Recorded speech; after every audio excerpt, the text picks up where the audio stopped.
Hey everyone, I'd like to welcome you to the second podcast in a series released every Wednesday morning of a PGA Tour event, unless of course there's a major that weekend, which is a perfect segue headed into this week, a tradition like any other. Here at Tea Time with Tyler and Todd, our focus is to give you the best insight before tournament weekend. The history of the course, the playing style, what players are playing well, what players suit the course, and really what the weather is going to be like heading into tournament weekend. To give you a fluent podcast experience, we'll talk about the sponsors beforehand, and then we'll dive deep into the podcast and refrain from interruption. For men's casual clothing, business wear, formal wear, tuxedo rental, and accessories, visit Jones for Men. Serving Monroe, Michigan, Detroit, Michigan, Toledo, Ohio, and surrounding areas. In stock over 40 tuxedos with hundreds of combinations. Jones for Men is the place you should be thinking about if you have any wedding-related event or prom-related event coming up. Let them know you heard us from Tea Time. Finally, please like, comment, and most definitely subscribe to the channel if you're interested in the content. Every week on your commute to work, you will have our podcast to listen to, released at 7 a.m. Eastern Time every Wednesday, so you can hear everything you need heading into the weekend. Without further ado, this week, let's talk about the Masters Tournament in 2023. Tea Time with Tyler and Todd. Go under, stay under. Before we get into the Masters, let's talk about the results from the Valero Texas Open. So Corey Conners, I think I called that Corey Conners, but you kind of called it in your historical. My Monday qualifier, man. But no, he played great down the stretch. He's just an elite level ball striker, and he really was able to get to the par fives and two, hit a lot of fairways, and he really played well. Yeah, I mean, he really put on an iron clinic, despite his putter being kind of shaky. I was watching him the first day, and he had like 320 consecutive putts that he made within 3 feet, but he missed two on one hole. Yeah. He went to a double bogey, and that kind of hurt him, but he was still playing pretty consistent. His irons were just unstoppable. That was setting up for his putter to be a lot easier. Really, with the lack of iron play and lack of consistency with the putter, his iron play and lack of consistency with the putter. How do you think that'll fare him this week going into the Masters? Do you think that's going to fare him well? It's one of those things. Tiger always used to say you can't fake it. I don't think you're going to fake it at Augusta National. I mean, you can get around ball striking and leaving it in the right positions, but when you have those 5-6 footers that, normally your winners are going to be converting and your guys that are in the hunt on Sunday, you got to be able to putt. And I mean, that could be at your local course, that could be in a major, in any tournament throughout the year. So it's one of those things for Corey, if he can possibly get back with his coach and get the confidence. And putting is a lot of confidence. There are different drills and stuff you can do. But, when you have that 3-footer, like Tyler said, when you miss that one and you got another one coming back, don't think for 1 second that that's easy. So it's probably in the back of his head. But again, congratulations to him. And, another Valero Texas Open win. Another one in the books. It's second one. We also had some pretty spot on calls last week. Other than Corey Conners. You called Matt Kuchar. He played very consistent throughout the weekend. Charlie Hoffman, always giving it a run. Fowler, unfortunately, he didn't win to make it into the Masters, but he played really good. Sam Ryder's trending on the upward trajectory. Again, we talked about the Corey Conners, and we know that. Do you think that Matt Kuchar or Charlie Hoffman or Sam Ryder, they're going to carry over to Augusta National? I think the big thing that we really rode last week about was being comfortable with the course. And I think a lot of those guys, we went with a lot of the picks. We highlighted a lot of the guys. They've had success at different courses. Augusta National is a different type of beast. It does suit that older player that's been there. Again, it does feature a lot of new guns that can bomb it. But again, you got to be able to think your way around the course. So it's one of those things where I think a lot of the guys are probably going to play well, make the cut. Again, Sam Ryder being like a younger player, like on tour, that he's really got hot lately. It'll be interesting. Again, you can always probably count on Matt Kuchar, Charlie Hoffman to be right around that even 1 under, 2 under, probably make the cut line. Again, how we highlighted earlier, Corey Conners is just going to be the thing. If his putter can work, He can definitely, he's that guy that has all the tools to be there in the end. But, you got a lot of live guys coming back this week. And that field, just like any other major, is going to be a great one. Absolutely. And, we'll jump into that, into the Masters. Now we'll show a little bit under the results for the Valero Texas Open. We tied at minus 54, was it? Yeah, minus how about 54. that? I mean, we tied. I think from now on, I guess we got to decide the winner, and I guess that would be if you pick the winner, you get the edge, or if you have go to the seventh pick. That's what we're going to do for the office pool. Mm-hmm. So stay tuned for that. So let's dive into the Masters. Augusta National. 'Tis the season, 'tis the time of year. Oh yeah. History and factoids, everything that we like about the Masters tournament. I think for me, Amon's Corner, I think that had a good history to it. It's the 11th, 12th, and 13th hole for you that don't know. They've actually lengthened 13 this year compared to other years, so that's going to play a little bit longer. It's really been the defining edge and sword on Sunday. Jordan Spieth, he took a quadruple bogey when he was going in 2014. On the 12th. He took a quad on the 12th hole, and that kind of put him out of contention. You have others that have eagled but birdied that have put themselves into contention for that. So the history of it, the people that founded the course really wanted to put a name to the corner, and they were like, we need something to stick, like baseball's hot corner. Yep. They came up with Amon's Corner, but that really, really defines the play throughout the tournament, and especially on Sunday. You have some tough shots with some false fronts.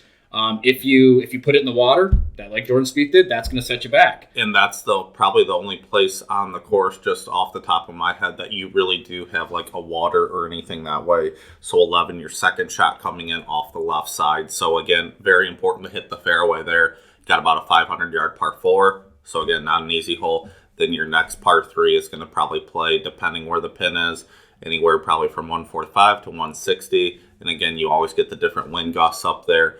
But again, that's so different because what do? Do you hit the extra club and possibly go in the back bunker? Or do you hit the shorter club, bring water into play? Then going back to 13, you got that creek lining the left side. Again, the tee shot's getting a little bit longer. It's not easy to go up and over the trees. Even Scotty Scheffler was talking about, he said it's so hard to hit a high draw that draws a lot with the technology nowadays. Again, we went over this in the last segment. Again, the technology has done a lot for golf, but at the same time, the guys are almost hitting the ball so straight. Mm-hmm. In order to get around that corner, I think a lot of guys are going to shape a 3-wood. But do you sacrifice the 25, 30 yards to get in a perfect position? Or do you still have some guys try to rip a driver and get on in 2? So, again, it was almost one of those things where if you put a driver down in the fairway, you're going to hop on and possibly get a birdie. Now, you definitely might see a lot more bogeys for sure. So that's the Amon's Corner. What about other historian factoids about the course? I know we have the ceremonial first tee shot. Yeah, that's, again, a great one. Just with, of course, our buddy Arnie. I mean, I think he was loved by everybody, but you still got a couple good ones with Jack Nicklaus, Gary Player, Tom Watson, just legends of the game. I mean, good guys, give back, and again, just icons. I mean, they paved the way for guys like Tiger, and then again, our generation, and then again, that's us to make sure that the tradition continues. Absolutely. And I think one of the coolest traditions for me is really the skipping it off the water on the 16th hole. As a player, and for someone who might not, for everyone who might not really know, how would you really approach trying to skip the ball off the water? What kind of shot shape do you need? There we go. Yeah, one of those things that, like, obviously I practice a lot is it's kind of going to be more that, like, stinger, right? So Tiger always kind of talked about hitting something low through the wind. Well, I mean, they're skipping this. So a couple of things that I would do, again, when you look at it, they're usually on like a downslope. So I would always go ball position a little bit back of middle. Sometimes people get it too far back and then they get a little steep, and then that puts the spin on the ball, actually gets it into the air. So I'd want it somewhere in the middle of my stance.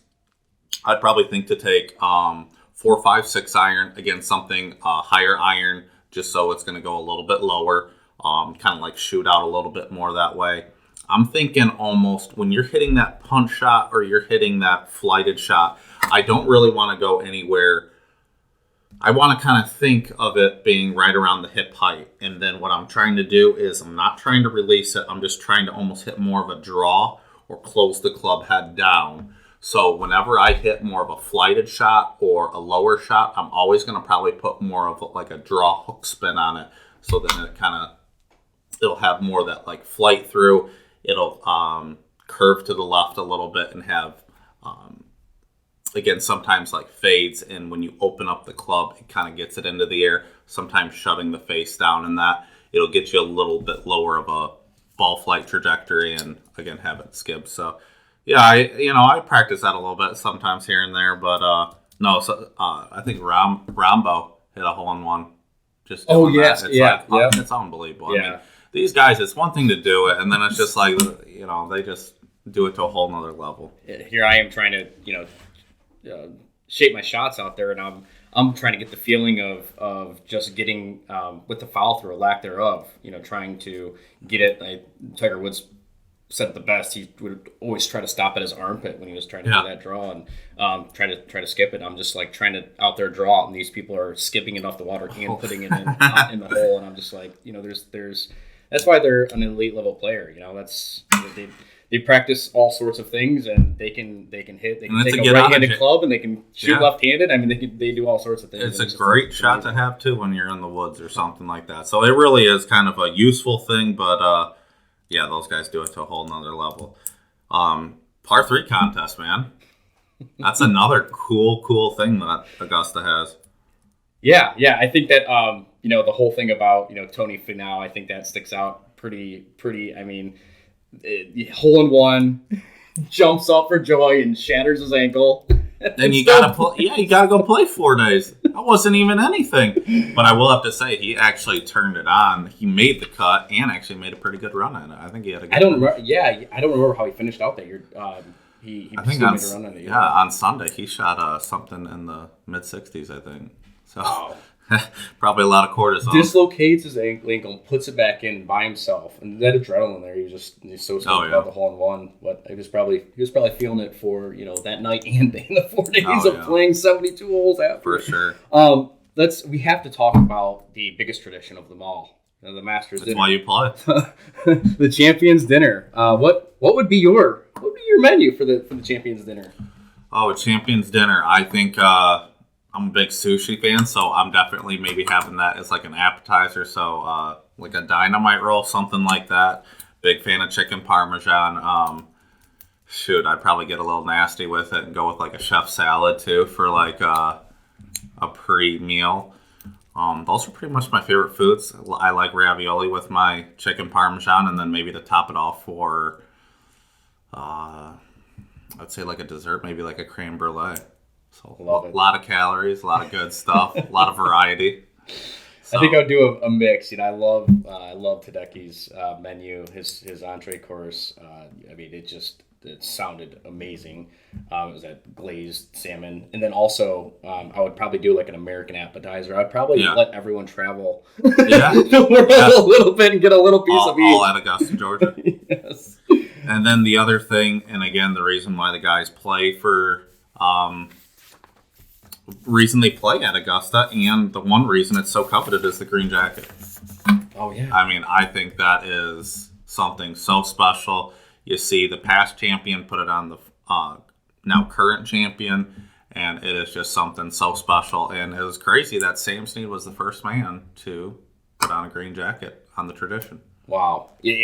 They actually started that with, you probably know this, but they started that with just the members wanting to be recognized on the course. So they started and they had ordered like a truckload of 250 green jackets. They gave them out to all the members. Sam Snead was the first one that year. They're like, we're going to present one to the winner as well. And since then, it's not allowed for the winner to take it off the course, with the exception of every year that you win, you get one calendar year to take it, but it has to be back at Augusta National to present to the next year's winner. So you can hand their jacket over, but it has to stay in your locker at Augusta National. It can't leave the property after you win. So that to me, it's like, it's $250. Just order me a copy jacket so I can wear that around. But it's just a prestigious, thing of the tournament. It is. That's why. And I think so. the one reason why this tournament is so successful, beside being a major, is it is the only major where it's held at the same place every single year. It is something that probably Tyler, a lot of our viewers and stuff, that is like a core memory of mine with my dad. Like, oh, Dad, what's this tournament? It's just like you can see the green grass, the azaleas. It is a tradition unlike any other. People have referenced that heaven it's a golf course on earth that's like heaven. Yep. And from the production, from the holes, I mean, everything about the course is just, if you're a golf fan, I mean, this has to be one of your favorite weeks. Yeah, absolutely. And they've actually changed.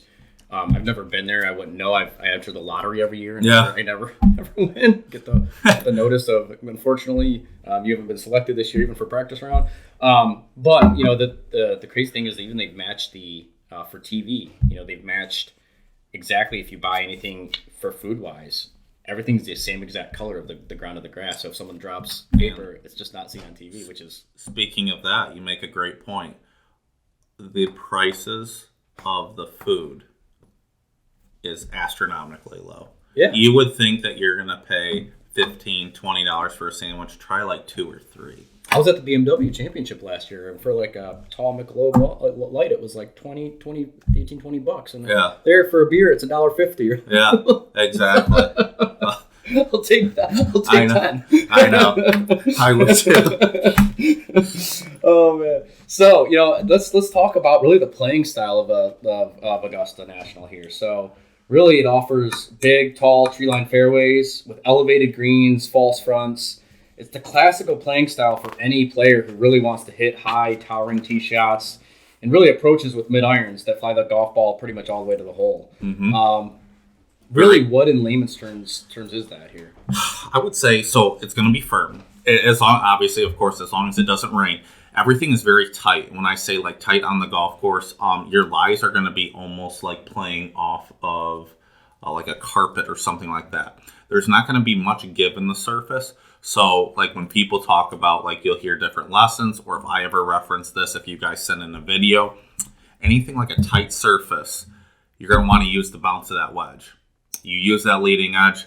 I mean, I think a lot of people, I've never been there, but you go down to a course that's tight, or you play around a couple different tighter courses and you're chipping, don't be surprised if you skull a couple, because again, you got to be precise with where you hit it. But again, the one good, pro and con there, you hit a good drive, you're going to get 30 yards roll. Again, a lot of undulation in the fairways, a lot of undulation in the greens.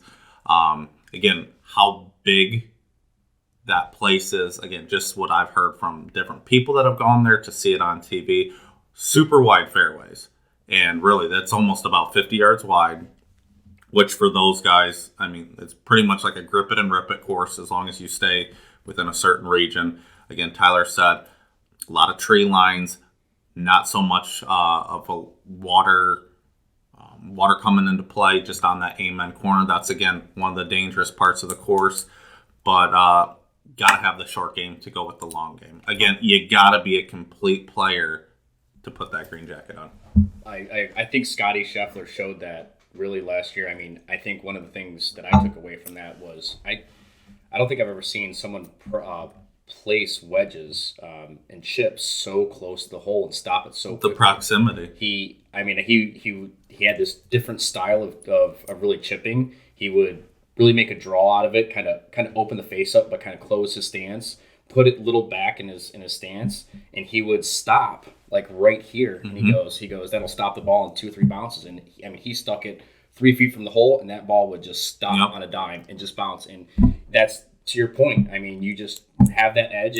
If you're an average Joe like me, you can might scald it, but you have to have that short game on for everything to connect. Mm-hmm. So, and again, have the mindset and know, if I go here, I might have it 20 feet, but you hear some guys 20 feet in the wrong area. That's a 3-putt region. Yep. So it's all about knowing where the pin position is, where do you want to be. And again, that's great just for you guys at home playing, is when you play with your buddies, or you play in a league, or you play in a tournament, always knowing where the hole is and what's around the hole, being aware of your surroundings. If I miss here, where can I get this up and down? Not just, well, I'm closer to the hole. Closer doesn't always mean better. Again, Lower risk, higher reward. there you go. That's where, I mean, I don't think you ever see a professional golfer ever aiming directly at the flag pin. No, it's very rare. Never happens. I mean, again, Tiger says even like in his prime when he can hit all the shots, he's aiming maybe 1 or 2 pins. I mean, that's the best player in the world, maybe ever. Yep. And it's just his thought process, though, is the reason why he got and is so accomplished for what he is. And he knows that course so well. I mean, when he talks in interviews, you can just see that every single different hole on that course. He's already played the course in his head on top of playing. He knows exactly where his low risk shots are.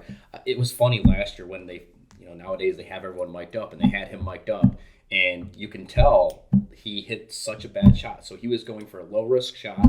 He completely missed the low risk shot, and it hit so bad it turned into a high risk shot.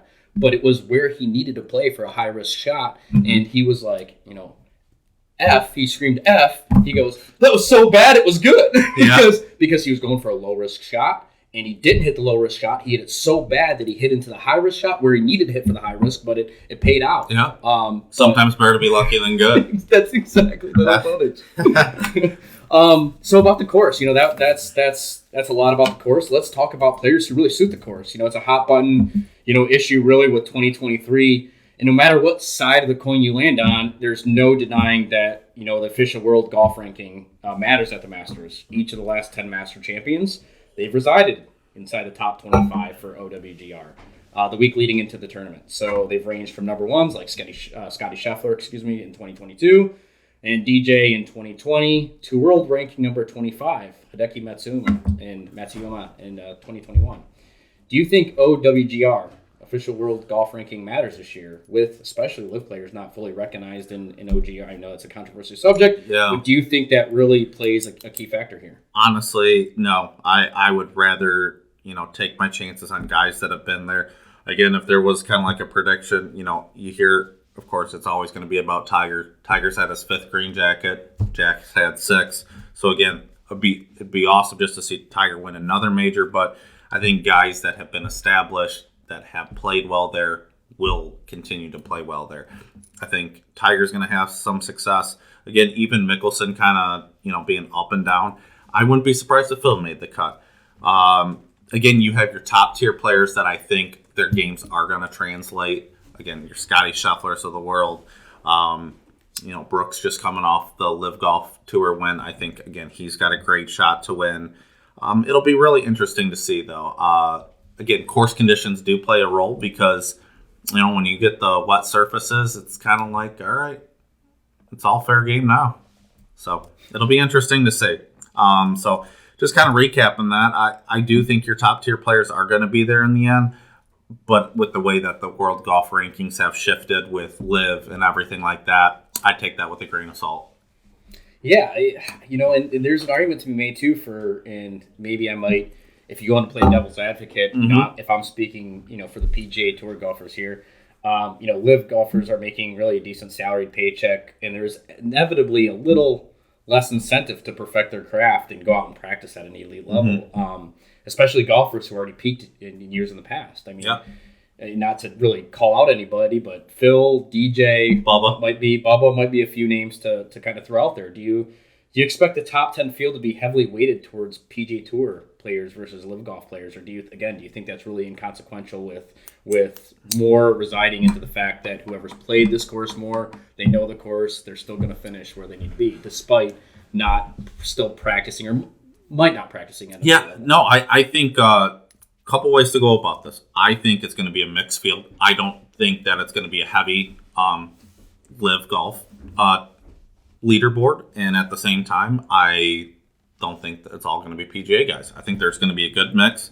I think you're going to have elite level players. I think you're going to have a lot of notable names at the top.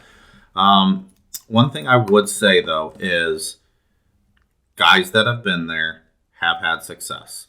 And again, I'm going to keep saying that because nerves, pressure, majors, Augusta will expose you. Yeah. Tiger's won it 5 times. Arnie's won it 4 times. Jack's won it 6 times. Mickelson's won it 3 times. It's one of those things where you look at all the legends, they've won it multiple times. And I didn't mean to leave Gary Player out. Gary also had 3. And again, we could keep going on and on and on, but there are multiple names that have won it 2, 3 times. And I wouldn't be surprised if Jordan Spieth gets in for his second. I wouldn't be surprised if Koepka gets his first. Rory completes his Grand Slam. Rory completes the Grand Slam. Now, that's one guy that you look at all his tools, he's got to win it at some point. Yeah. I mean, if the putter gets slightly hot, that is one where I will exclude the putting. That guy is so good, he can ball strike his way to victory. Par 5s, guys, par 5s play such a big role here. The guys that win the tournament are usually 7, 8, 9 under. The only one that really wasn't was Danny Willett, probably in the last 20 years. Every guy that has won it in the last 2 decades have dominated the par 5s. And you got to. That's the reason why they went longer on number 13. It's to make it a little bit harder. But, hole number 2, depending where the pin is, they're going to make birdie on that hole. Hole number 8, par 5, they're going to make birdie there. Again, it'll be interesting to see a lot of the ones on 13, and then you got 15 coming in over the water with the trees off to the left. So, again, a lot of great setup holes, but for anybody that's going to win, got to be able to drive the ball long, accurately, and, again, position is going to be key. And I think mental stamina, as you mentioned at the beginning, it's huge. It's huge with these majors. It's huge, especially at Augusta National. Just looking at, again, not to say it again, but Rory, I mean, his mental stamina last year for majors, I mean, he finished in the top 10. That Sunday round last year was incredible. Every single major, he's finished in the top 10 last year. Despite all the interviews in the interim, the weeks leading up to the tournaments and majors, all the questions he got from interviewers saying, hey, your iron game, what's lacking here? He fielded those questions. He went into every major week, and he dominated the majors. T2, 4th, and 8th, I think his finishes were. Yeah. That's incredible. I don't think he's close. It's about his year. So I'm a high favorite on Rory. And here's another thing. He played well in his last match play. He did? Yeah, he did. I think he finished 3rd there.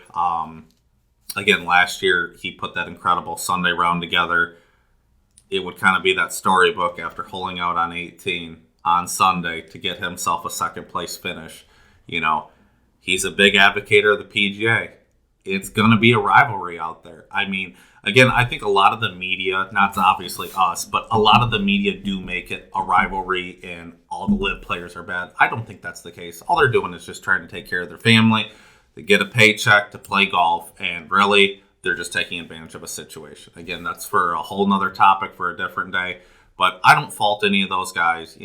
I think there's there's good and bad guys on both sides. There's nice and rude players on both tours. So it's one of those things where I don't think you can judge a book by its cover. I think a lot of the LIV golfers are truly excited to come back and play with a lot of the PGA guys and play, in a major setting.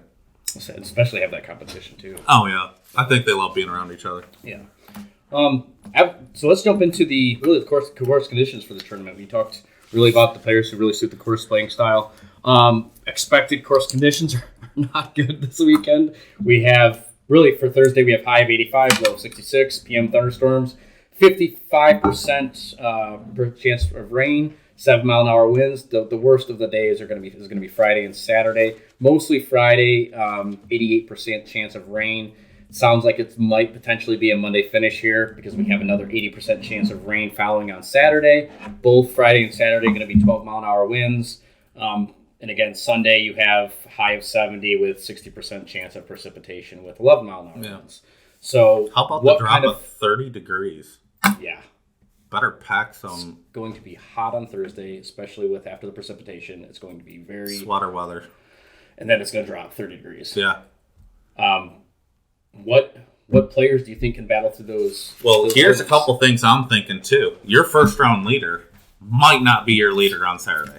I think if you have your guys that you like, or it's going to be a hang around tournament, I think, as long as you're within, I'm going to call it 5 shots. You watch guys that are within 5 shots even on Thursday and Friday. It's going to be a whole different course come the weekend. So just because you played on it good for 1 or 2 days doesn't mean you're going to have success, because that golf course, the wind direction could change. Again, just, okay, I hit the ball 330 here on number 2, and now I just hit it 270 because it's 50 degrees out. It's like, okay, that's a lot different, in a 48-hour span and from Thursday to Sunday. So, old adage, 1 shot at a time. I think if you do get out early, you better hang on to the lead. But at the same time, I think if you're chasing, you're in it. Yeah. Let's go into. I mean, we'll put it down here in the screen as well. But let's go into some picks that you have for this week, and I guess I'll start. Rory McIlroy is really my top 10 finisher. I think he's definitely 100% going to finish top 10. I hope that he wins it for his Grand Salami. That would be amazing. Scotty Scheffler has just been dominant lights out golf for me. Colin Morikawa, I think, is a sleeper kind of. He's really just over the past 3 months, his irons have been amazing. Unbelievable. He's plus 1.22 strokes gained at approach per round. I mean, that's unbelievable. Patrick Cantlay, I think, just with the average age of the golfers winning the tournament. I mean, he's 31. Last year, his putter was so dominant. I mean, I watched him at the BMW, and it was just amazing to watch how he stayed in his own mental state. He was playing off against Bryson DeChambeau, 6 playoff holes. Bryson DeChambeau was laying a 360-yard drive in the middle of the fairway. Here Patrick plays his own game. Here, I'm going to step up with my 4-iron. I'm going to hit it 280 yards, 270 yards down the 4-iron, poke it down the middle of the fairway, be 80 to 100 yards behind Bryson, and then catch him, and they get 2 holes down. Now you know what? Now I'm at third one's the iron hole. I'm gonna capitalize here, and he did that. They played 16, 17, 18 again in the BMW Championship. 16, 17 really favored the drivers. 18 he capitalized on the irons. So I mean, just being that mentally in your own self and playing your own game. He's due. He's due for a big major. And he played very well the year that Tiger won. I mean, Cantlay has played well here. Yeah. Cantlay was in the running when Molinari had the lead, and then when Tiger ended up taking it. Yeah. So, I mean, it's one of those where that's definitely a great pick where he's been there. Again, he's an accomplished winner. Does not have a major, though. Does not have a major. Might be his first one.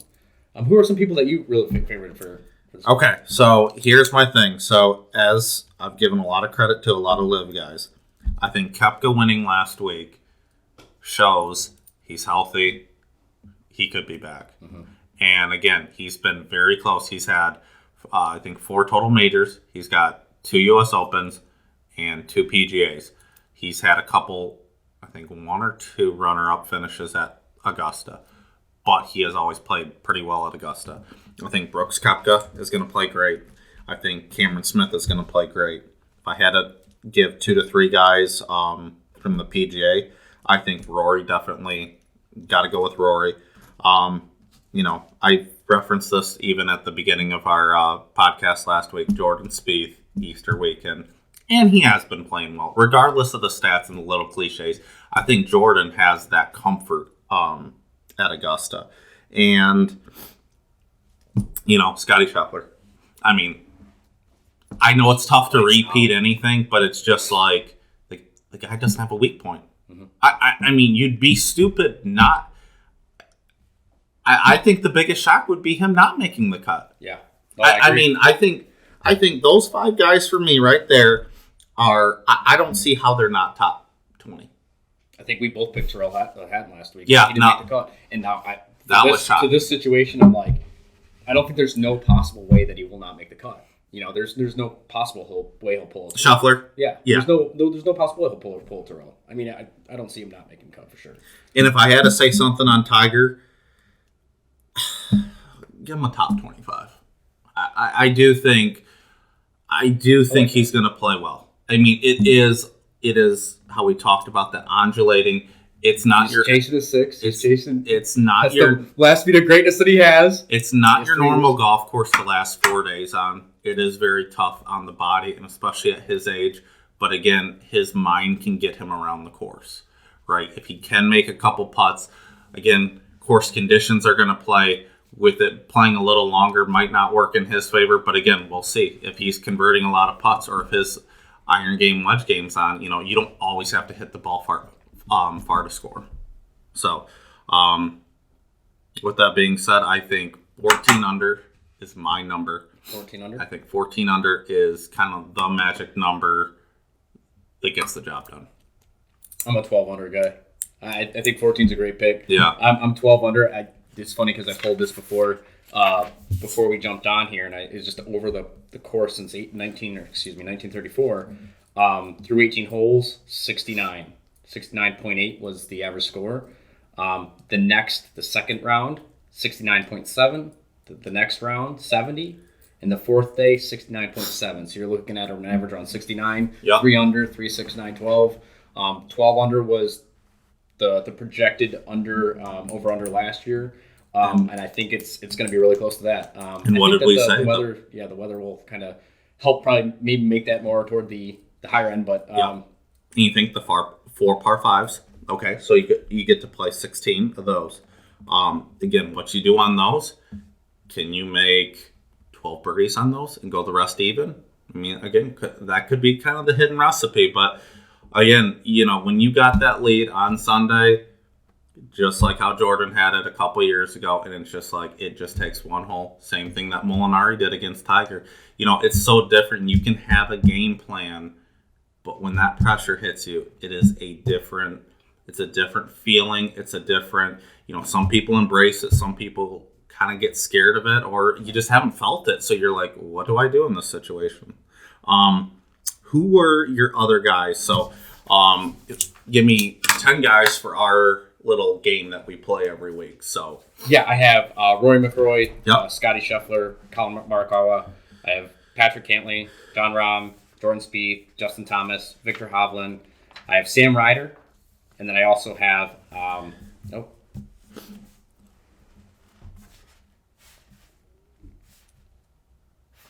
Tiger Woods. Tiger Woods, not a bad pick. He's Okay. I'm gonna make the cut with him. Yeah? I'm gonna make the Yeah, you gotta get your points.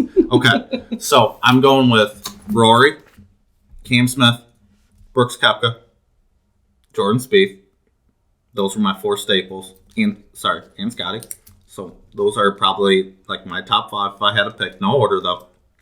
And then my other ones to fill in, I'm going with Colin Morikawa. I like Patrick Cantlay.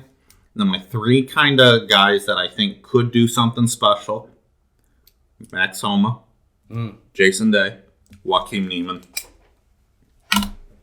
And I'm just calling out, love Tiger. It's just one of those things when I'm playing against this guy, I'm already down 1 week. I think Tiger's going to take a top 25, so I got some other. Absolutely. So, and again, Jordan Spieth, you know, with his decorated early career, and again, not saying, I just think it's a matter of time before he gets back on track. Same thing, Rory, Tiger, you can go over all of them. So Absolutely. Well, anything else you wanna talk about? no, I just hope everybody has a happy Easter, blessed one, and a safe one. So go under and stay under, baby. Go under and stay under. Thank you, Bob.